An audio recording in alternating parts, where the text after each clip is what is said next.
Every morning for 12 years, I arrived at Apex Dynamics headquarters in downtown Toronto before the sun came up. I would prep the breakfast station in the executive cafeteria, slice fresh fruit, brew premium coffee, and arrange pastries just the way my boss Derek Morrison liked them. He always wanted his croissants warm, his orange juice freshly squeezed, and his eggs precisely soft-boiled. The man was obsessive about appearances, about status, about making sure everyone knew he was the brilliant CEO who built this company from nothing. He never once looked me in the eye. He never knew that I owned 63% of every share he thought belonged to him. My name is Mia Thornton, though everyone at Apex Dynamics knew me only as the quiet kitchen lady with the hairnet and the sensible shoes. The one who refilled the coffee urns, wiped down the tables, and disappeared into the background like wallpaper.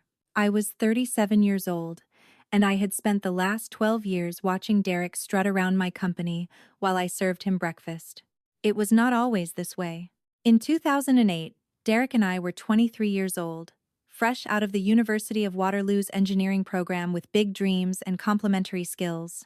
I had the technical mind, the patents, the innovative algorithms that would revolutionize supply chain management. Derek had the charm, the family connections, and a smile that could convince investors to open their wallets.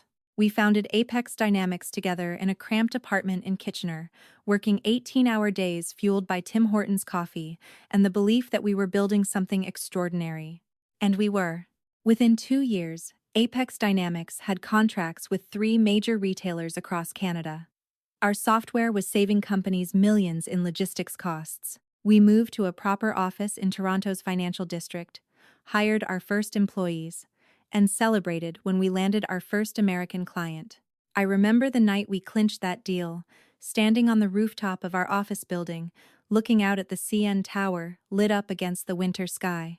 Derek put his arm around my shoulders and said we were going to change the world together. I believed him. That was my mistake. The betrayal came in the spring of 2010, when I was 25 years old and my father was dying of pancreatic cancer in Vancouver. I had flown home to be with him during his final weeks, leaving Derek to handle the day-to-day operations. I trusted him completely. We were partners. We were friends. I thought we shared the same vision for our company's future. What I did not know was that Derek had been planning his move for months. He had been cultivating relationships with our board members behind my back, feeding them concerns about my emotional stability and questioning my commitment to the company. When my father passed away, and I stayed an extra week in Vancouver to help my mother with the arrangements, Derek called an emergency board meeting. I received the news through a terse email while I was sitting in my childhood bedroom, surrounded by boxes of my father's belongings. The board had voted to restructure the company's equity. My shares had been diluted from 49% to 3%. Derek had presented documents showing that I had agreed to this restructuring, documents bearing what appeared to be my signature, documents I had never seen, let alone signed. I flew back to Toronto immediately, but it was already too late. Derek had hired a new PR firm that had been feeding stories to the business press about my erratic behavior, my mental health struggles, my inability to handle the pressure of running a growing company. Former colleagues refused to meet with me. Investors who had once praised my technical brilliance now looked at me with pity or suspicion. My lawyer told me that fighting the forgery would take years and cost more money than I had.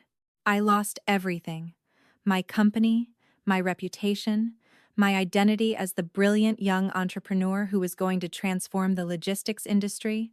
Within 6 months, I had burned through most of my savings on legal fees that led nowhere. I was blacklisted in the Toronto tech scene.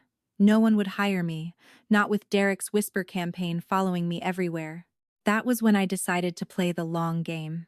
My father had left me a modest inheritance, about $400,000, which my mother insisted I take despite my protests. It was not enough to fight Derek's legal team, but it was enough to start building something else entirely. I spent weeks researching corporate structures, offshore holding companies, and the intricacies of anonymous stock purchases. I hired a discreet lawyer in Montreal who specialized in privacy-focused business arrangements, and together we created an intricate network of shell companies spread across 3 provinces and 2 Caribbean nations. Then I did something that Derek would never expect. I sold my remaining 3% stake in Apex Dynamics, which had appreciated significantly as the company grew, and used the proceeds to make my first anonymous purchase of company stock through one of my shell companies. It was a tiny position, barely a fraction of a percent, but it was a start. But I needed to be close. I needed to watch, to listen, to understand every aspect of the company's operations from the inside. So I applied for a job in the building's food services department. The irony was not lost on me. The woman who had co-founded this company, who had written the core algorithms that powered its software, was now applying to work in its cafeteria. But I had gained weight during my months of stress and depression. I had cut my hair short and stopped wearing makeup. When Derek walked past me during my first week on the job, his eyes slid over me without a flicker of recognition. My disguise was perfect. For 12 years, I served breakfast to the executive team of Apex Dynamics. I watched Derek transform from a charming young entrepreneur into an arrogant corporate tyrant. I listened to conversations that executives had when they thought no one important was around. I learned which vice presidents were frustrated with Derek's micromanagement, which sales directors were passed over for promotions they deserved, which engineers were quietly looking for jobs elsewhere because Derek took credit for their innovations. I also learned about the cracks in Derek's gleaming facade. He had expanded Apex Dynamics aggressively, perhaps too aggressively. He had taken on significant debt to finance acquisitions that looked impressive on paper, but were struggling to integrate with the company's core operations. He had alienated key talent with his ego and his temper. The company's growth had slowed, but Derek kept spending as if the glory days would last forever. Meanwhile, my network of shell companies continued to accumulate shares. Every time Apex Dynamics stock dipped due to a disappointing earnings report or a failed product launch, my hidden entities would quietly increase their positions. I was patient. I was invisible. I was buying back my company 0.01% at a time. By 2018, 8 years after my betrayal, my shell companies collectively owned about 22% of Apex Dynamics. By 2020, that number had grown to 38%. Derek had no idea. The company's investor relations team noticed the growing presence of institutional shareholders with unusual names, but when they investigated, they found only a maze of holding companies that led nowhere. I continued my routine. Every morning, I arrived at 4:30 to prep the executive cafeteria. I learned that Derek liked his coffee at exactly 72 degrees Celsius, that he was allergic to shellfish, that he always took calls from his wife in his private office with the door closed because they argued constantly about money. I knew that he had a standing appointment with a therapist every Thursday afternoon, though he told his assistant it was a meeting with investors. I knew that he kept a bottle of scotch in his bottom desk drawer and that he drank from it more frequently as the company's financial pressures mounted. I knew everything about him, and he knew nothing about me. The opportunity I had been waiting for arrived in the autumn of 2022. I was cleaning up after a late board meeting when I noticed a document that had been left under the conference table. It was a preliminary term sheet from Northern Shield Technologies, a major American firm that was offering to acquire Apex Dynamics for $1.2 billion. I stood there in the empty boardroom, holding that document, and I felt something I had not felt in 12 years. Hope, not because the acquisition was good news for Derek, but because I understood what it really meant. Derek was desperate. The acquisition offer was not a reward for his brilliant leadership. It was a lifeline. Apex Dynamics was over-leveraged. Its debt payments were becoming unmanageable, and Derek needed this deal to bail himself out. If the acquisition fell through, the company would face a serious cash crisis. What Derek did not know was that Northern Shield Technologies was not an entirely independent actor in this situation. Over the past 3 years, I had been quietly building relationships with Northern Shield's leadership through another set of carefully hidden corporate entities. I owned a significant minority stake in their company as well. I had been positioning them to make this exact move. The trap was set. Now I just had to wait for Derek to walk into it. Over the following weeks, I watched Derek become increasingly anxious about the acquisition. He held more meetings. He made more phone calls. He drank more scotch from that bottom drawer. The deal was moving forward, but there were complications. Several large shareholders had emerged from nowhere, expressing concerns about the terms of the acquisition. Derek's legal team could not identify who these shareholders were or what they wanted. I remember the night I overheard him shouting into his phone in what he thought was an empty office. I was cleaning the hallway outside, pushing my cart slowly, listening to every word. "What do you mean they won't reveal themselves?" he was yelling. "These shell companies own almost half the voting shares. The acquisition can't close without their approval. Find out who's behind them." He slammed the phone down. I heard glass clinking, probably reaching for that scotch again. I smiled and continued pushing my cart down the hallway. The acquisition was scheduled to close in January 2023. Derek had negotiated a deal that would make him fabulously wealthy, over $100 million in cash and stock. He had already started bragging about the waterfront mansion he was planning to buy in Vancouver and the yacht he had his eye on in the Mediterranean. The final shareholder vote was scheduled for January 15th. On January 14th, I did not show up for my morning shift. Instead, I went to my small apartment in Scarborough and opened a closet I had kept locked for 12 years. Inside hung a navy blue power suit from Holt Renfrew, beautifully tailored and quietly expensive. I had bought it 3 years earlier, waiting for this day. I took my time getting ready. I showered, styled my hair, put on makeup for the first time in over a decade. I looked at myself in the mirror and saw someone I had almost forgotten.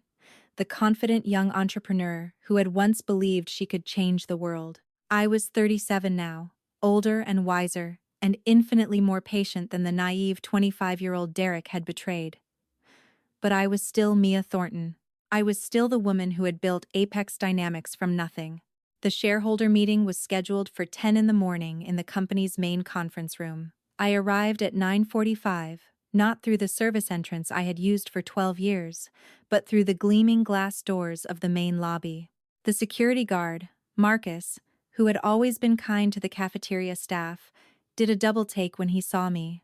He could not quite place where he knew me from. "I'm here for the shareholder meeting," I told him.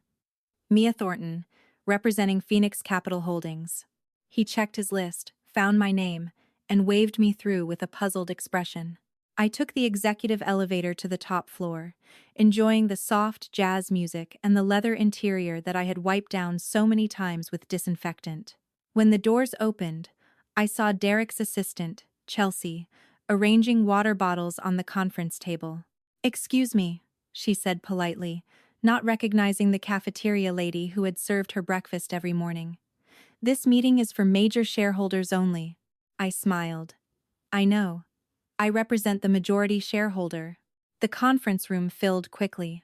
Derek's legal team in their expensive suits, the Northern Shield executives with their confident American accents, board members from both companies radiating the certainty that this was just a formality. Everyone seemed relaxed, almost festive. The deal was done. All that remained were some signatures and handshakes. Derek arrived at 9:55, timing his entrance for maximum dramatic effect. He was wearing a charcoal suit that probably cost more than I had earned in a year of working in his cafeteria. His hair was graying at the temples now, but he still had that same confident smile, that same swagger that had once convinced me we were partners. He scanned the room, nodded to the various executives and board members, and then his eyes landed on the stranger sitting in his usual seat at the head of the table. I watched his expression shift from surprise to irritation. "I don't believe we've met," he said, walking toward me with his hand extended. "Derek Morrison, CEO of Apex Dynamics." I stood slowly, savoring every second. I was taller than him in my heels, something I had never noticed during our partnership when I was always in sneakers and he was always performing.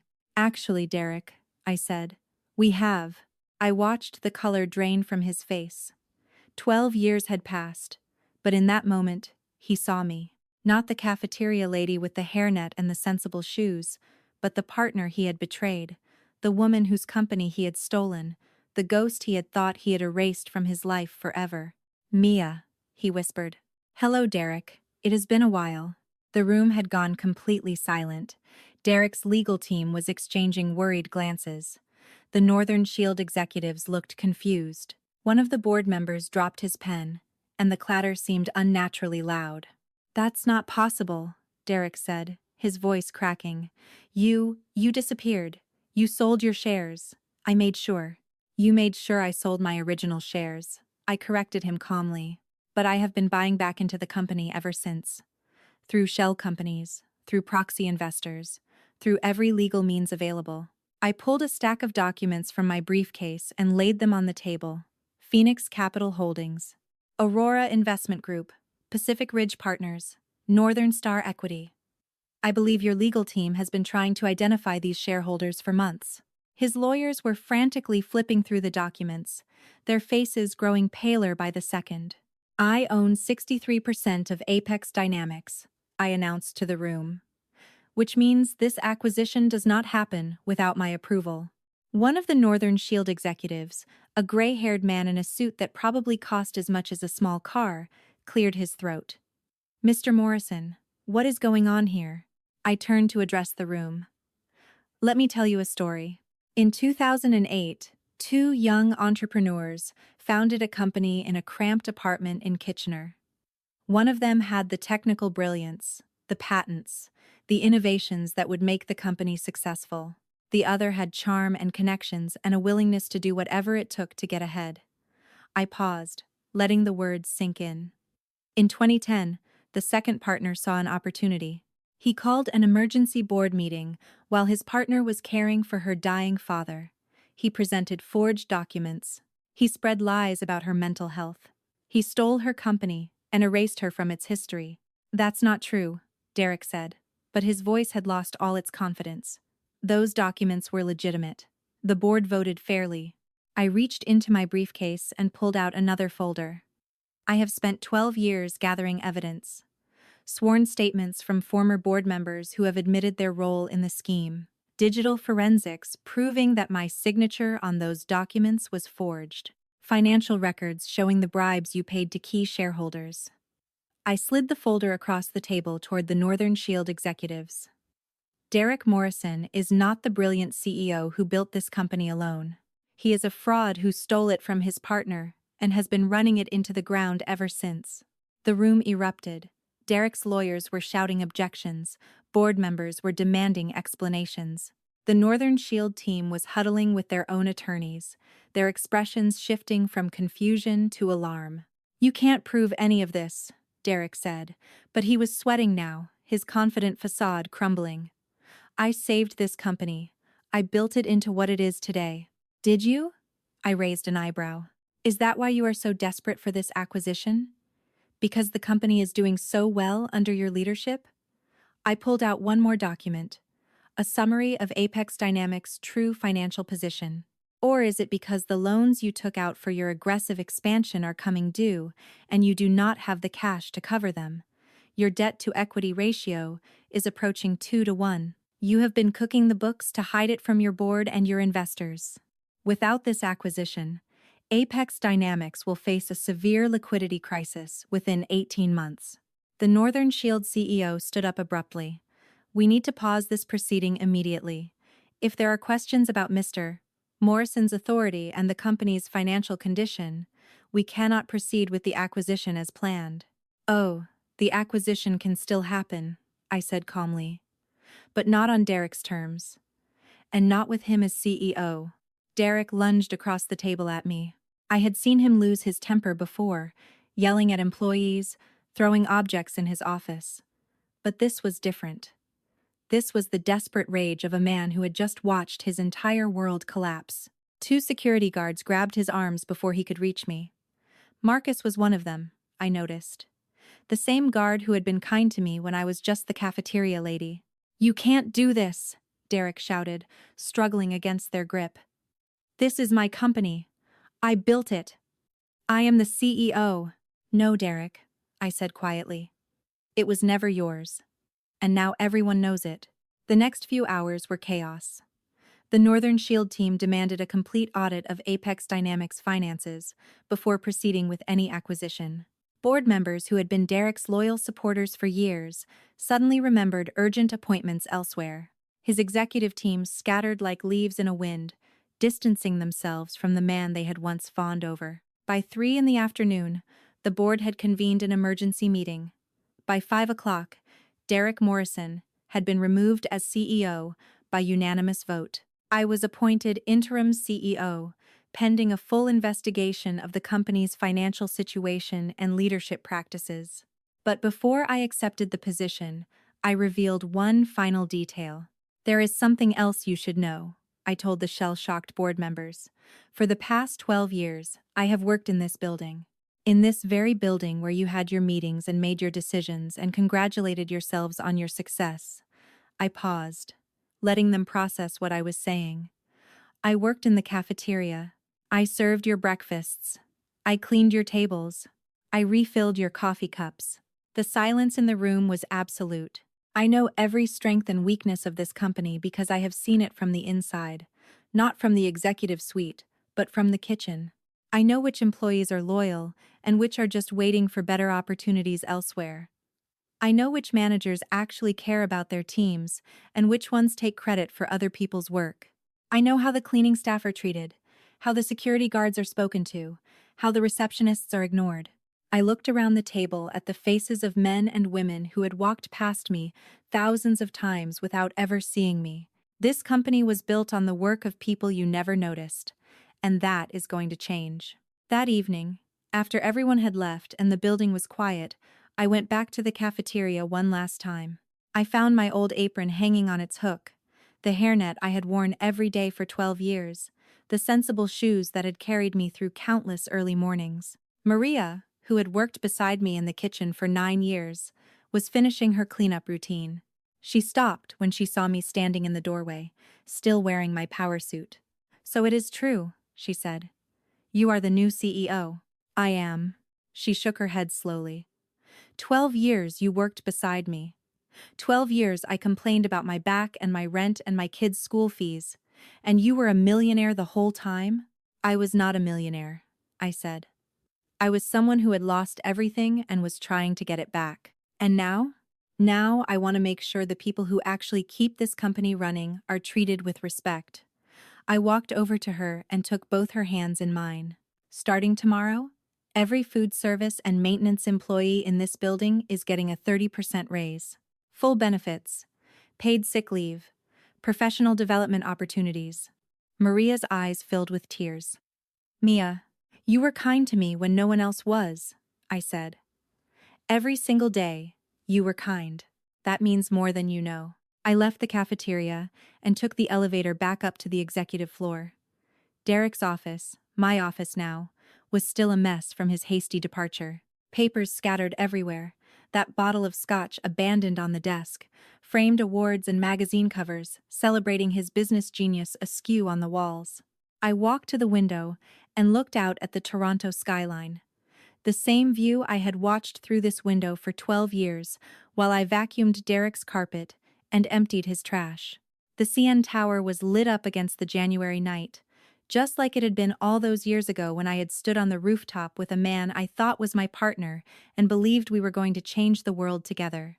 I heard footsteps in the hallway and turned to see Derek being escorted out by security. He was carrying a cardboard box of personal items, his expensive suit rumpled, his confident demeanor completely shattered. He stopped when he saw me standing in his former office. Our eyes met through the glass wall. 12 years, he said, his voice hollow. "You spent 12 years serving me breakfast, watching me, waiting. I spent 12 years learning every detail of the company you thought you stole from me," I said. "The food service was just honest work, something you never understood the value of." His face twisted with something between rage and despair. I was going to be worth $100 million. I had plans. The house in Vancouver, the yacht, everything I had worked for, everything you had stolen. I corrected him.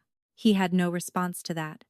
The security guards led him away, his footsteps echoing down the empty corridor until I could no longer hear them. I turned back to the window and let out a long breath. It was done. 12 years of patience, of invisibility, of watching and waiting and building my web of hidden companies, and it was finally done. The next morning, I arrived at Apex Dynamics at 4:30, just like I had for the past 12 years. But this time, I walked through the main entrance, took the executive elevator, and went straight to my new office. The first thing I did was call a company-wide meeting for 8 o'clock. Standing at the podium in the main auditorium, looking out at hundreds of employees who had no idea their cafeteria lady was now their CEO, I told them the truth. All of it. The founding of the company, the betrayal, the years of working among them in disguise, the patient accumulation of shares that had allowed me to take back what was mine. The reactions were mixed: shock, disbelief, some admiration, some suspicion. I understood. It was a lot to process. I know many of you are wondering what kind of leader I will be, I said. So, let me tell you. I will be the kind of leader who knows what it is like to work in this building at 4 in the morning when no one else is here. I will be the kind of leader who knows the name of every security guard, every cleaning crew member, every cafeteria worker. I will be the kind of leader who values the people who keep this company running, not just the executives who take credit for their work. I paused, looking out at the sea of faces. And I will be the kind of leader who never forgets where I came from. Over the following months, I restructured Apex Dynamics from the ground up. We renegotiated the acquisition with Northern Shield on more favorable terms that protected our employees and preserved our company culture. We paid off the debt that Derek had accumulated and returned the company to sustainable growth. We promoted talented managers who had been overlooked for years and let go of the sycophants who had enabled Derek's worst instincts. I also made good on my promise to the food service and maintenance staff: full benefits, competitive wages, respect. It was not charity, it was recognition that their work mattered just as much as anyone else's in the building. As for Derek Morrison, I heard he found a job as a middle manager at a small logistics company in Mississauga. Sometimes, I hear he tells people he used to be a CEO, used to run a billion-dollar company, used to be on the cover of business magazines. No one really believes him. He does not look the part anymore. Every morning, I still arrive at Apex Dynamics before dawn. Old habits die hard, I suppose. But now, instead of prepping the breakfast station, I spend that quiet time reviewing reports, planning strategy, and thinking about how to make the company better. And every morning, I stop by the cafeteria to say hello to Maria and the rest of the kitchen staff. They tell me I do not need to do that I am the CEO now, and I should be too busy for such things. But I remember what it was like to be invisible. I remember the loneliness of watching people walk past me as if I did not exist. I never want anyone in my company to feel that way. The acquisition with Northern Shield was finally completed in June. It made me wealthy beyond anything my 23-year-old self could have imagined when Derek and I were coding in that cramped apartment in Kitchener. But the money was never the point.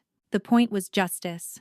The point was proving that patience and perseverance can overcome even the cruelest betrayal. The point was showing that you should never underestimate someone just because of their job title. A journalist asked me recently what lesson I would want people to take from my story. I thought about it for a long time before answering. First, never give up, I said. Even when everything seems lost, even when the people who wronged you seem to have won, there is always a path forward if you are willing to play the long game. Second, character matters more than credentials. I learned more about leadership from working in a cafeteria than I ever learned in business school.